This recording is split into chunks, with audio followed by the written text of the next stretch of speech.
दोस्तों, अगर खलनायक फिल्म में संजय दत्त जी की जगह नाना पाटेकर साहब होते या अनिल कपूर जी होते तो ये फिल्म कैसी होती।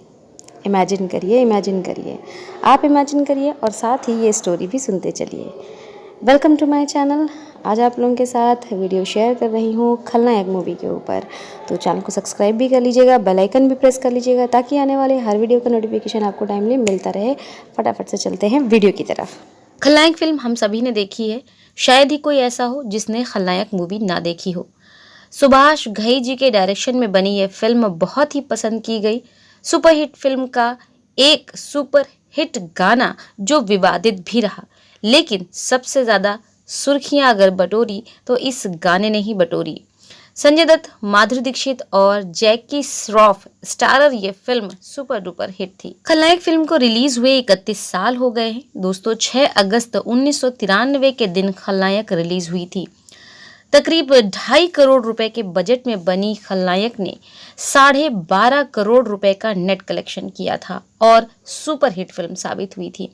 उस साल कमाई के मामले में खलनायक दूसरे नंबर पर थी, जबकि उस साल पहले नंबर पर थी गोविंदा और चंकी पांडे जी की आंखें। लगभग 6 करोड़ के बजट में बनी इस फिल्म ने 14 करोड़ रुपए का नेट कलेक्शन किया था।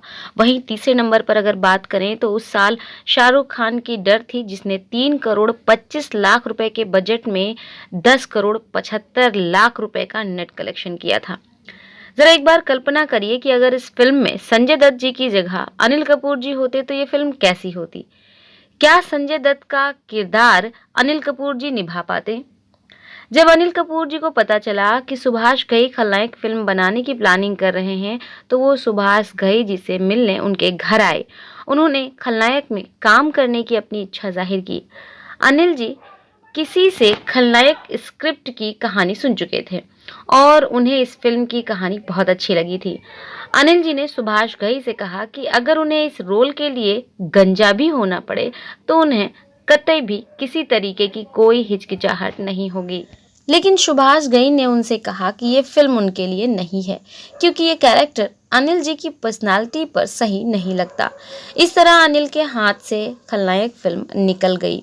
और उससे भी कमाल की बात, ज़रा सोचिए कि संजय दत्त का जो रोल था वो अगर नाना पाटेकर जी निभाते तो ये फिल्म क्या होती। क्योंकि जब खलनायक की स्क्रिप्ट का पहला ड्राफ्ट रेडी हुआ था तब सुभाष घई जी ने नाना पाटेकर साहब को इस फिल्म में काम करने का ऑफर दिया था। नाना पाटेकर जी को भी कहानी बहुत पसंद आई थी और इस फिल्म में काम करने को वो तैयार भी हो गए थे।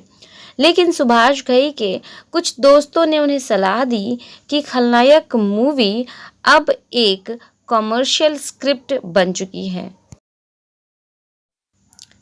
तो नाना पाटेकर जी को इस फिल्म में लेना सही नहीं रहेगा।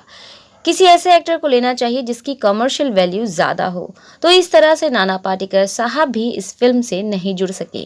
तब सुभाष घई को संजय दत्त जी का ख्याल आया था। संजय जी के साथ वो काफ़ी पहले विधाता फिल्म में काम कर चुके थे। संजय दत्त की बड़ी बड़ी आंखें, मासूम सा दिखने वाला वो चेहरा और एक्शन स्किल सुभाष घई को खलनायक के बलराम प्रसाद यानी कि बल्लू के किरदार के लिए एकदम ठीक लगी। सुभाष घई ने संजय दत्त को अपने घर मिलने के लिए बुलाया।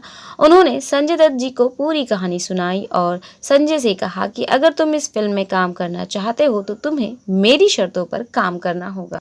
तुम्हें इस फिल्म में काम करने के लिए बहुत कड़ी मेहनत करनी होगी। जो कि संजय दत्त को भी खलनायक की कहानी बहुत अच्छी लगी। खास तौर पर बल्लू का किरदार बहुत पसंद आया था। उन्होंने हामी भर दी और वाकई में संजय दत्त ने सुभाष घई को निराश नहीं किया था। खलनायक का आइडिया सुभाष घई को तब आया जब वो अमेरिका में थे। सुभाष जी वहाँ पर अपने एक दोस्त अशोक अमृतराज के यहाँ ठहरे थे। अशोक अमृतराज किसी ज़माने में भारत के नामी टेनिस प्लेयर हुआ करते थे।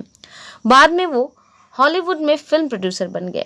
अशोक अमृतराज ने सुभाष घई से कहा कि क्यों ना तुम एक फिल्म बनाओ।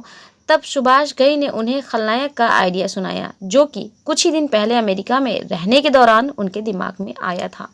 उन्होंने फौरन उस कहानी को अमेरिका के राइटर्स एसोसिएशन में रजिस्टर्ड करा लिया और फिर 2 बड़े एक्टर्स को काम करने का ऑफर भी भिजवा दिया।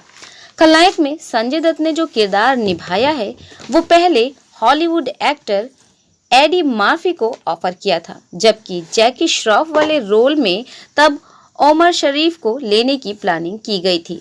उस वक्त फिल्म का टाइटल था बी नेगेटिव।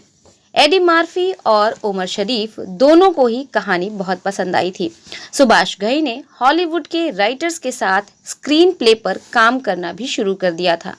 एडी मार्फी और ओमर शरीफ से सुभाष घई की बातचीत चल रही थी कि 2-3 महीनों बाद सुभाष घई को एहसास हुआ कि वो हॉलीवुड कलाकारों के साथ काम नहीं कर सकेंगे, क्योंकि हॉलीवुड का काम करने का स्टाइल मुंबई फिल्म इंडस्ट्री से एकदम अलग है। सुभाष उस हॉलीवुड फिल्म को ड्रॉप करके भारत लौट आए। भारत लौटकर सुभाष घई ने उस आइडिया पर फिर से काम शुरू कर दिया। उस समय सुभाष घई चाहते थे कि इस एक छोटे बजट की आर्ट फिल्म के तौर पर पेश किया जाए। उन्होंने स्क्रीन प्ले लिखना शुरू किया और जो किरदार निकल कर सामने आया वो उन किरदारों से एकदम अलग थे जो आपने खलनायक फिल्म में देखे हैं। उस वक्त सुभाष घई जी ने ये कहानी एक ढोलक वाले को ध्यान में रखकर लिखी थी, जो पुणे की यारवदा जेल से बाहर निकलकर मुंबई जाता है और फिर तमाम घटनाक्रमों के बाद वो अपनी मां से मिलता है। इसी किरदार के लिए सुभाष घई नाना पाटेकर जी को लेना चाहते थे। सुभाष घई जब हॉलीवुड स्टार एडी मार्फी और ओमर शरीफ के साथ ये फिल्म बनाना चाहते थे, तब इसमें मां का कोई किरदार नहीं था। उस वक्त तो ईशा नामक एक जापानी लड़की का किरदार उन्होंने रखा था, लेकिन जब सुभाष जी ने हिंदी कहानी पर काम शुरू किया तो वो जापानी लड़की का किरदार मां के किरदार में बदल दिया। खलनायक के हॉलीवुड वर्जन में तो कोई हीरोइन भी नहीं थी, पर किसी भी कमर्शियल हिंदी फिल्म में हीरोइन का होना ज़रूरी होता है। और जब सुभाष घई ने हिंदी स्क्रिप्ट पर काम करना शुरू किया तब उन्होंने गंगा का किरदार इस फिल्म में ऐड कर दिया। सो फ्रेंड्स, ये थी आज की वीडियो, आज की स्टोरी। उम्मीद है आप लोगों को ये वीडियो पसंद आएगी। वीडियो पसंद आती है तो लाइक शेयर ज़रूर करिएगा, चैनल को सब्सक्राइब भी कर लीजिएगा और कमेंट करके बताइएगा कि क्या आपको ये स्टोरी पता थी। ज़रूर कमेंट करिएगा। आज के लिए बस इतना ही, मिलूंगी अगले वीडियो में। तब तक के लिए हंसते रहिए, मुस्कुराते रहिए और हमेशा खुश रहिए।